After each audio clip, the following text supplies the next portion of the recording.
Thank you very much, Professor Minsner, for speaking with Voice America. CCP's 20th Party Congress is around the corner. Everybody is watching. As a China watcher who specializes in Chinese laws and governance, what would you watch the most closely from the event? I think the most crucial question that's coming out of this the 20th Party Congress is the status of Xi Jinping. I don't think that the question is not whether or not he's going to get a third term as party head. I think that's more or less already been decided. I think the real question is how much further he will get elevated. Will he get the party chairman, the Dang Wuxi post that was once in existence for Mao Zedong but has been erased, has been removed since the early 80s? Will Xi Jinping 新时代中国特色社会主义思想 well, that ideological phrase that's used for Xi Jinping, will it get shortened to something like Xi Jinping 思想, which would be closer, of course, identical to Mao Zedong 思想? Will Xi Jinping himself be elevated to people's leader, 人民领袖? Any of those things would start to elevate Xi closer to a Mao-like status. And that would open the door to expanding the cult of personality, increasing his personal power, that, the trajectory that we've already seen over the last 10 years. And that would open the door to China sliding further in the direction of a personalistic regime. So these are very pivotal items to watch. In the meantime, do you expect any surprise? I mean, the Party Congress is probably the most scripted event in China, but can the 20th Party Congress surprise us in any way? Well, I mean, there's always this question of whether who could get elevated to the Politburo Standing Committee. Could there be some sort of backlash against Xi that results in the rise of other figures? Could you see somehow be pressure within the system to designate a successor to Xi Jinping that might be the indication that there's some sort of check on his power growing?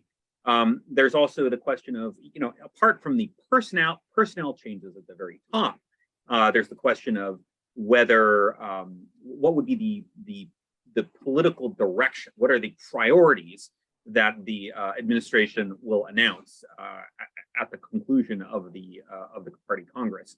There's, for example, currently significant concern over the demographic shifts that are taking place in China. Could that start to result in some sort of clear statement on the part of central leaders that this is a national priority and we're going to lay out a set of steps in terms of addressing them? Those would be additional things that I look for, although I still would put the emphasis on watching what happens to Xi Jinping. I think that's the key issue. Sure. As you said, it's almost certain that Xi Jinping is going to get a third term as the party leader. What does it mean to China and to the world? Well, I mean, I focus particularly on developments within China, and so for me, I think the real importance of this lies in the fact that this is, in my view, yet another step away from the reform era period. One of the key steps that marked the post 1978 period of reform and opening up in China was the replacement of a rule by a single individual, namely Mao, with rule by the party and party institutions. If now what happens in China is that Xi himself, the man, starts getting raised up even further, that could well change. At some point, perhaps quite soon, the question will be whether Xi himself exists above and beyond the party himself. And I'm quite worried about what that might mean for China. First, I'm worried about what that might mean for decision-making in China. Once a system, any political system, whether it's America under Trump, whether it's Russia under Putin, becomes so totally dominated by a single individual, officials elsewhere in the system become unwilling to reflect back bad news. They become unwilling to question the leaders of the decisions of the top leader, and they begin reflecting back what the top leader wants to hear in order to advance their own career. And consider the trajectory that's taken place in Russia.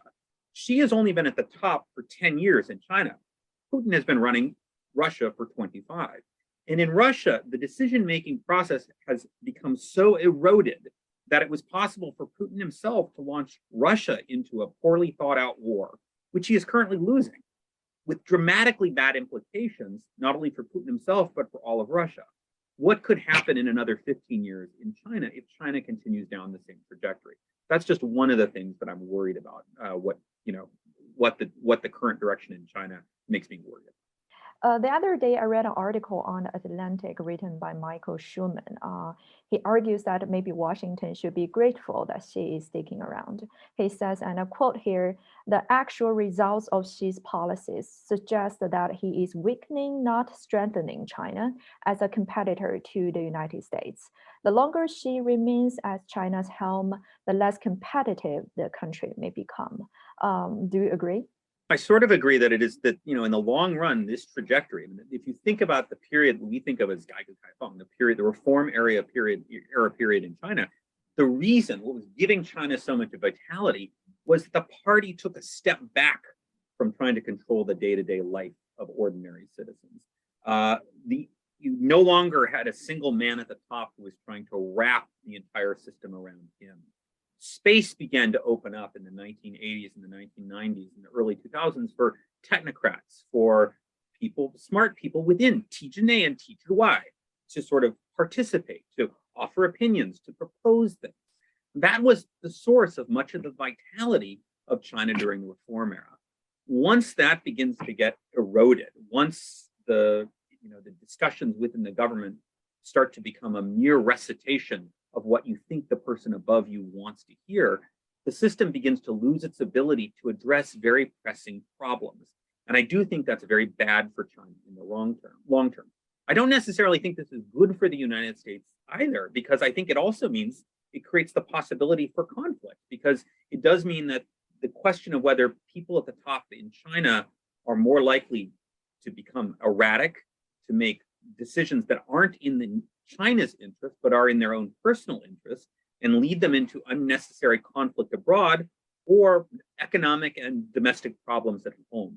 So I don't necessarily think it's good for the United States. I don't think it's good for China. And I do worry that it's affecting China's prospects long term in a very negative way. I think a lot of people in China share the same view with you, even the people within the CCP. Not everyone within the CCP shares Xi's vision for the country.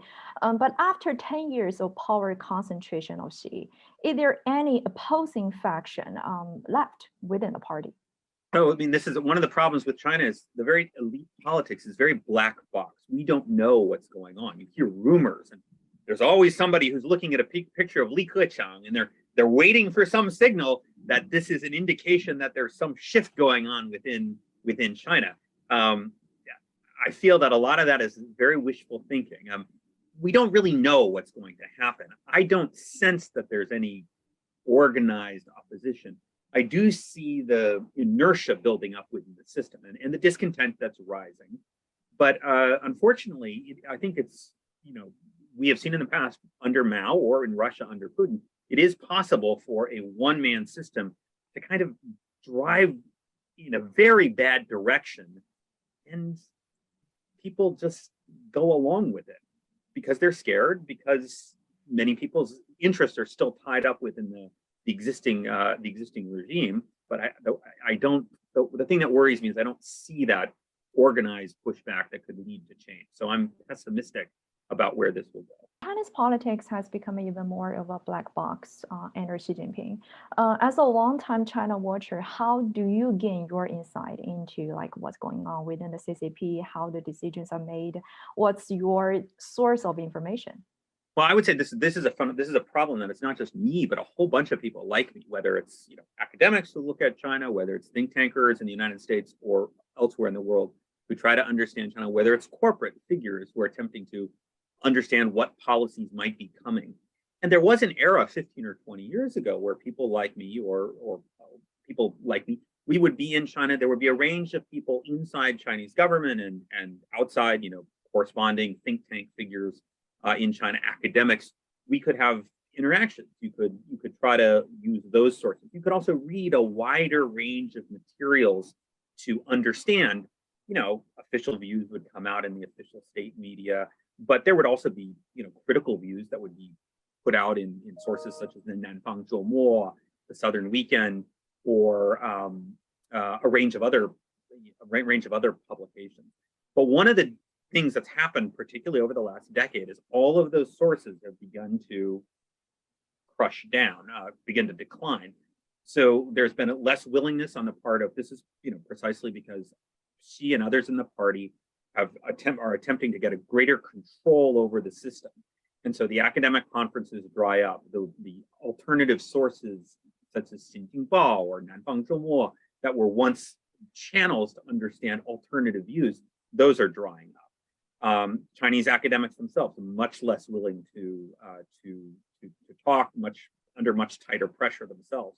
And so for this generation of people like me, we're now being pushed back to different things, reading the Chinese press, trying to discern what's behind a particular statement. These are some of the tactics that people, back in the days of the 1960s, where you read Pravda and you tried to understand what was going on through in the Soviet Union through what the photographs were saying and who's showing up next to who. That's literally what we in the West who work in China, we're kind of increasingly pushed back to. Now you can use WeChat, you can use other forms of social media in China to sort of hear voices, but you never know how representative those are. So yes, this is a challenge for all of us trying to understand what's going on in China. Do you think this opaque nature of Chinese elite politics has real-world consequences and will become even more dangerous in the future? Yeah, I mean, personally, I think it's really problematic because one thing that's very important for people in China, particularly people in the Chinese bureaucracy, to realize is that the less Americans understand what's going on, the easier it is for various voices in the United States who are willing to attribute the worst intentions to China. Those voices are out there in the United States, and people like me who just trying to want to understand what's happening in China and understand that it's a fairly complicated picture.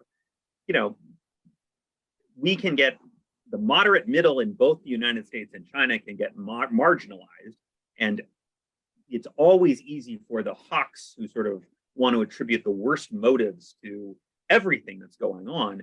Those voices will rise up. And so I do think it has a really problematic impact in terms of helping people understand China. And particularly, I think it's also really important to realize there's a generation of people like me who in the 90s, 80s, 90s, and 2000s, we had the experience of being in China and meeting a range of people.